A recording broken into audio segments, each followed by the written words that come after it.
you mentioned also earlier on before this conversation, like the 7 pillars that you follow that helped you in your life to kind of overcome those low Sure. moments. So if you can briefly like touch base on those 7 pillars. As I've grown into this world of like going into flow and optimizing flow and realizing that like that's when you're most productive, the more flow you have, the happier you are. So it's not just a solution for productivity. It's like, what if I told you I can help make you more productive and happier and healthier? I mean, sounds great, right? Yeah. So that's like a flow rich lifestyle. Now to get there, there's different flow triggers, but what I call is like a flow rich lifestyle. It's how do we make our life where we incorporate these flow triggers where we're most likely to get flow. We're more likely throughout our day and our activities to get flow. And on a holistic level, these pillars that I created was one, I'll say like, and they're not order of importance, they're all important, but like sleep. Is it though how long, or is it the quality of the sleep versus how So I'd long say the sleep? Yeah. it's both. I'd Yeah. record off a little tangent. So for the first one for sleep, I would say it's both. And the one thing I want to say too, I'm not a person that's going to take anyone and just put them into a box and saying, hey, this formula works for you. The reality is we're all outliers. What works for you, we start off with a process. I start off with the 7 pillars. And you know what? Like, that's my starting point. People veer off in different directions, and what works for them might be a little different.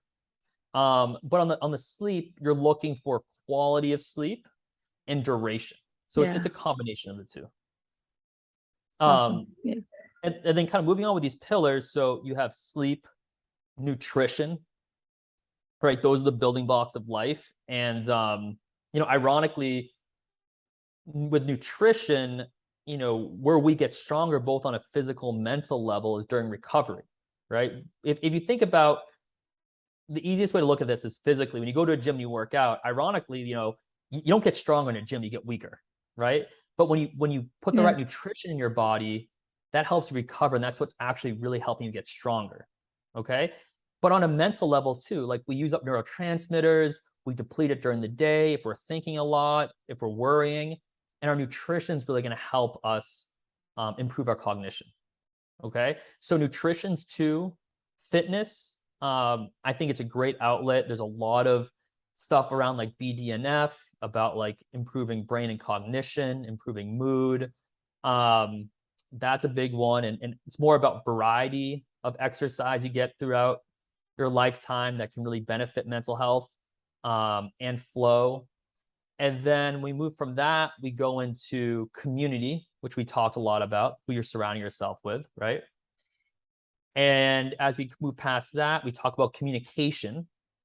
So I think communication, and we're humans, we live in a society, and how we communicate to each other, your needs, your wants, your desires, how you're able to engage with another person, because flow can be an individual task. But when I'm talking with somebody at a coffee shop, or we're talking and all of a sudden like an hour goes by, you're like in a flow state. And what's going to help leverage that, or if you're talking in a group, there's something called group flow, is your communication skills, right? So then after those 5, we start going more into like mindset. And mindset starts diving into what is that inner dialogue that we tell ourselves, okay? So there's like self-talk, what are we telling what's our narrative we're telling ourselves on a given day, where we start looking at like gratitude journals and daily gratitude to help replace some of those negative thoughts, where we look at like, when I do certain tasks or certain crazy 24-hour feats, I'm literally telling myself like, Alex, you can do this. You've done this before. This is nothing to you. Yeah. So it's all about the inner dialogue and making sure you're in a good mental state and self-awareness on the mental side. And then the next piece, kind of that final kind of tipping point, is purpose. And that purpose is something we connect to, that we have a strong drive towards. And that drive is really what directs our life. And we want to be able to connect our current career or whatever we're doing to that higher level purpose, because when you do, again, you're feeding off this endless energy source, and it's going to help you really excel. So what is your purpose? My number one purpose. I mean, look, I love doing business, you know, making money, making sure my you know, physical, mental health, you know, financial security, all that's really important. But for me, my number one purpose, and this is something like I'm putting out there and I will do, is to fix this mental health system, Mm, right? And help mm, destigmatize mental illness, mm, um, and help people on the preventative level of mental health. So mm, my purpose is to take everything I went through and make sure it doesn't happen to someone else, and to mm, make sure people get the care and understanding that they need mm, to better the world. mm. And how are you doing that? Well, it's a process. It's definitely Mm, a process, and the pandemic definitely accelerated it. It made me think. mm, mm, Um, Part of it is, you know, I do my fitness feats. I share my story. I help mm, inspire, motivate people. mm, I'm currently using LinkedIn to also show other pieces of my story and create conversation. mm, Like even like, you know, questions like, you know, do you believe happiness is a choice? And mm, the answers we get from that, it was very interesting. mm, So one is creating conversation. mm, Two is, you know, sharing my adversity, my challenges, and showing other people that regardless of how hard things are right now, mm, they can always get better.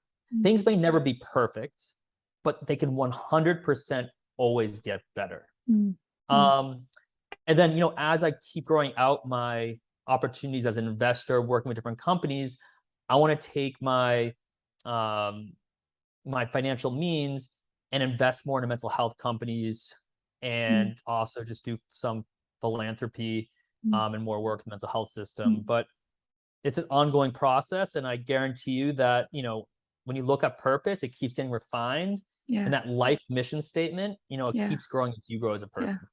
I got a few more questions, but Sure. one was I've really come to realize this connection of purpose and faith or God or spirituality one way or another, like this higher purpose, like you said, like Sure. higher power where you it feeds into your mind, it feeds into your energy, and you get into this flow state. You said mentioned earlier on, even faster you get in that state.